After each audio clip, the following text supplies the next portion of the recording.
Good morning. Hope you're doing well today. Hope you got a good night's rest and that you are ready for today's reading. It is August 1st. It's the start of a brand new month. And we're still in week 31, but we are on day 214. We're still reading out of 2nd Chronicles. And today we're going to be reading chapter 30, verses 1 through chapter 31 to verse 21. Hezekiah sent word to all Israel and Judah, and also wrote letters to Ephraim and Manasseh, inviting them to come to the temple of the Lord in Jerusalem and celebrate the Passover to the Lord, the God of Israel. The king and his officials and the whole assembly in Jerusalem decided to celebrate the Passover in the second month. They had not been able to celebrate it at the regular time because not enough priests had consecrated themselves and the people had not assembled in Jerusalem. The plan seemed right both to the king and to the whole assembly. They decided to send a proclamation throughout Israel from Beersheba to Dan, calling the people to come to Jerusalem and celebrate the Passover to the Lord, the God of Israel. It had not been celebrated in large numbers according to what was written.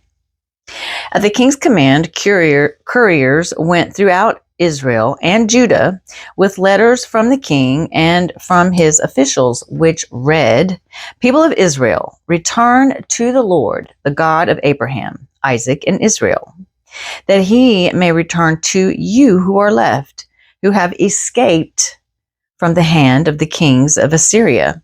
Do not be like your fathers and brothers, who were unfaithful to the Lord, the God of their fathers, so that he made them an object of horror, as you see. Do not be stiff-necked, as your fathers were. Submit to the Lord.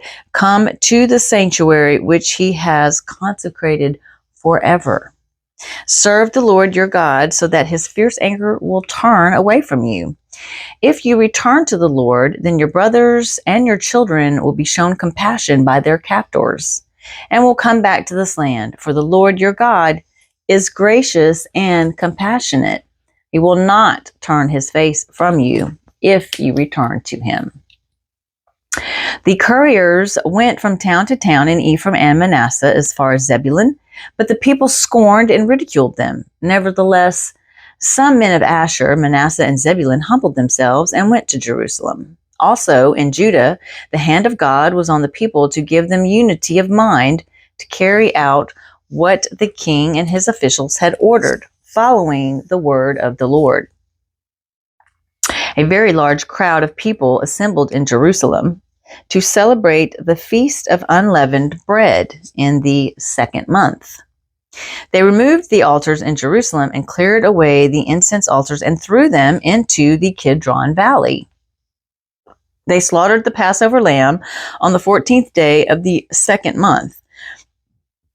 The priests and the Levites were ashamed and consecrated themselves and brought burnt offerings to the temple of the Lord. Then they took up their regular positions as prescribed in the law of Moses, the man of God. The priests sprinkled the blood handed to them by the Levites. Since many in the crowd had not consecrated themselves, the Levites had to kill the Passover lambs for all who were not ceremonially clean and could not consecrate their lambs to the Lord. Although most of the many people who came to Ephraim, Manasseh, Issachar, and Zebulun had not purified themselves, yet they ate the Passover, contrary to what was written. But Hezekiah prayed for them, saying, "Lord, who is good, pardon everyone who sets his heart on seeking God, the Lord, the God of his fathers, even if he is not clean according to the rules of the sanctuary." And the Lord heard Hezekiah and healed the people. The Israelites who were present in Jerusalem celebrated the Feast of Unleavened Bread for 7 days with great rejoicing, while the Levites and priests sang to the Lord every day, accompanied by the Lord's instruments of praise. Hezekiah spoke encouragingly to all the Levites who showed good understanding of the service of the Lord.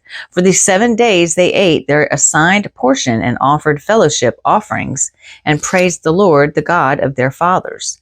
The whole assembly then agreed to celebrate the festival 7 more days. So for another 7 days they celebrated joyfully. Hezekiah, king of Judah, provided 1,000 bulls and 7,000 sheep and goats for the assembly, and the officials provided them with 1,000 bulls and 10,000 sheep and goats.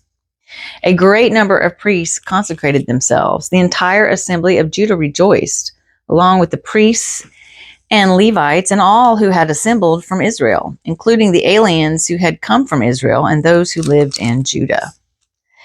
There was great joy in Jerusalem, for since the days of Solomon, son of David, king of Israel, there had been nothing like this in Jerusalem.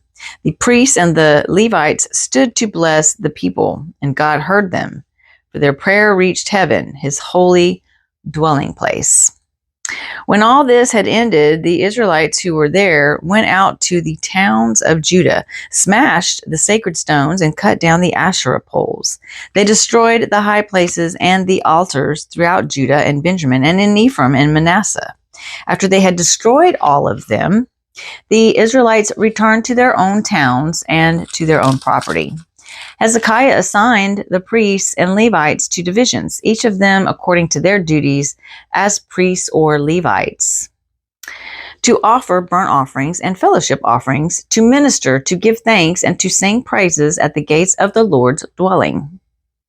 The king contributed from his own possessions for the morning and evening burnt offerings, and for the burnt offerings on the Sabbaths, new moon, and appointed feasts, as written in the law of the Lord. He ordered the people living in Jerusalem to give the portion due the priests and Levites so they could devote themselves to the law of the Lord. As soon as the order went out, the Israelites generously gave the first fruits of their grain, new wine, oil, and honey, and all that the fields produced. They brought a great amount, a tithe of everything. The men of Israel and Judah who lived in the towns of Judah also brought a tithe of their herds and flocks and a tithe of the holy things dedicated to the Lord their God, and they piled them in heaps. They began doing this in the 3rd month and finished in the 7th month. When Hezekiah and his officials came and saw the heaps, they praised the Lord and blessed his people.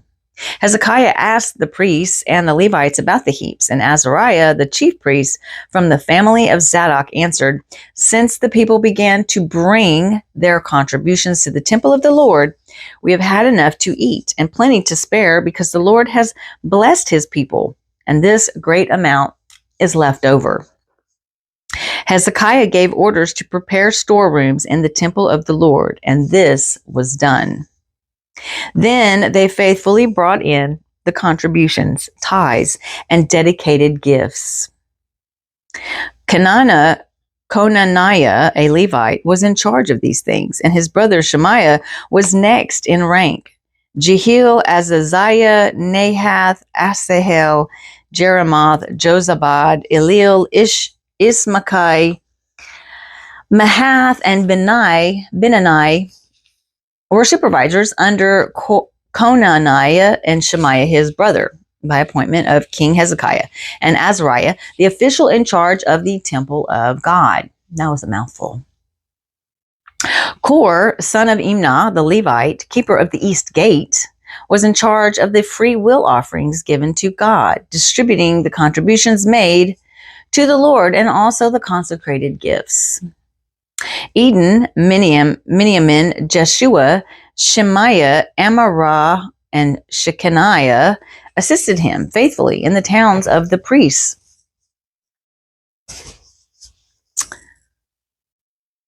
Distributing to their fellow priests according to their divisions, old and young alike.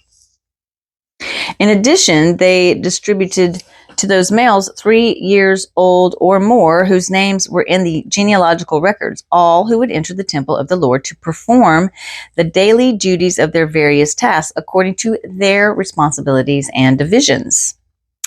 And they distributed to the priests enrolled by their families in the genealogical records, and likewise to the Levites 20 years old or more, according to their responsibilities and their divisions. They included all the little ones, the wives, and the sons and daughters of the whole community listed in these genealogical records, for they were faithful in consecrating themselves. As for the priests, the descendants of Aaron, who lived on the farmlands around their towns or in any other towns, men were designated by name to distribute portions to every male among them and to all who were recorded in the genealogies of the Levites. This is what Hezekiah did throughout Judah, doing what was good and right and faithful before the Lord his God. In everything that he undertook in the service of God's temple and in obedience to the law and the commands, he sought his God and worked wholeheartedly. And so he prospered. All right, now we're going to move on to the New Testament, and we're going to read out of the book of Romans, chapter 15, verses 1 through 22. We who are strong ought to bear with the failings of the weak and not to please ourselves.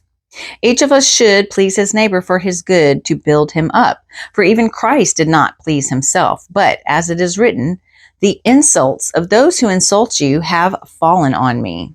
For everything that was written in the past was written to teach us, so that through endurance and the engagement of the scriptures, we might have hope. May the God who gives endurance and encouragement give you a spirit of unity among yourselves as you follow Christ Jesus, so that with one heart and mouth you may glorify the God and Father of our Lord Jesus Christ. Accept one another, then, just as Christ accepted you, in order to bring praise to God. For I tell you that Christ has become a servant of the Jews, on behalf of God's truth, to confirm the promises made to the patriarchs, so that the Gentiles may glorify God for his mercy, as it is written. Therefore I will praise you among the Gentiles. I will sing hymns to your name. Again it says, rejoice, O Gentiles, with his people. And again, praise the Lord, all you Gentiles, and sing praises to him, all you peoples. And again, Isaiah says, the root of Jesse will spring up, one who will arise to rule over the nations. The Gentiles will hope in him. May the God of hope fill you with all joy and peace as you trust in him, so that you may overflow with hope by the power of the Holy Spirit. I myself am convinced, my brothers, that you yourselves are full of goodness, complete in knowledge, and competent to instruct one another.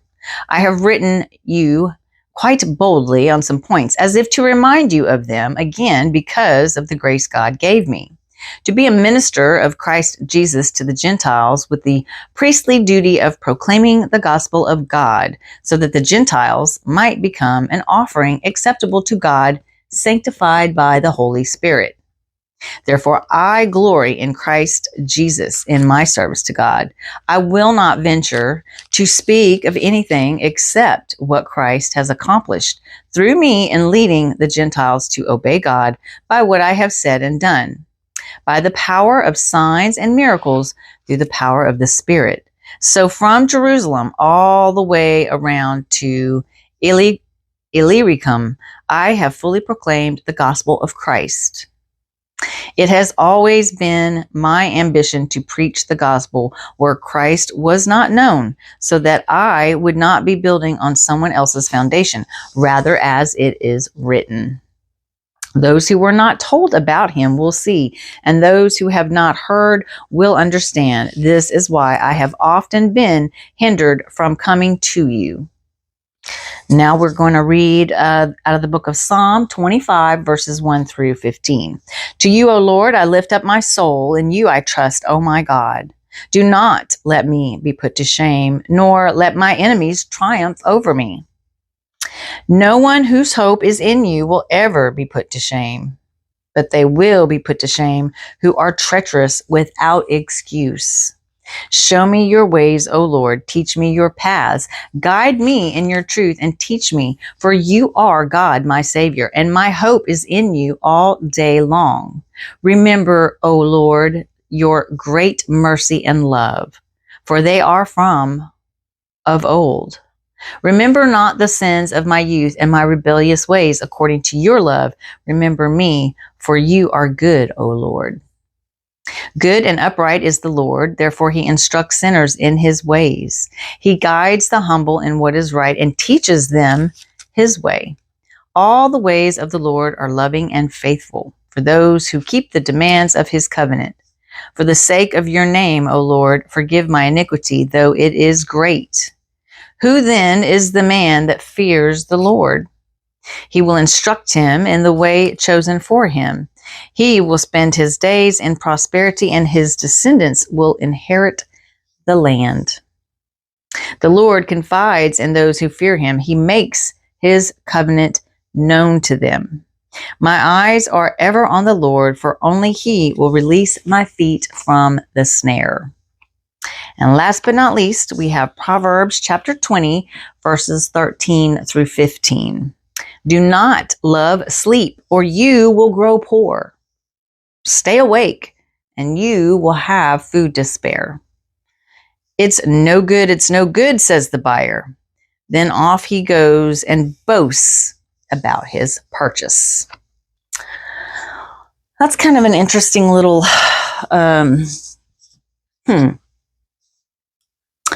Do not love sleep, or you will grow poor.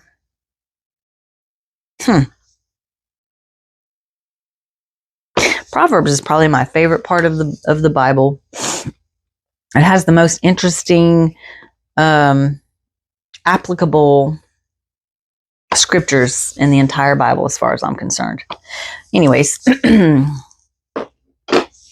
well, thank you again for joining me and allowing me to read.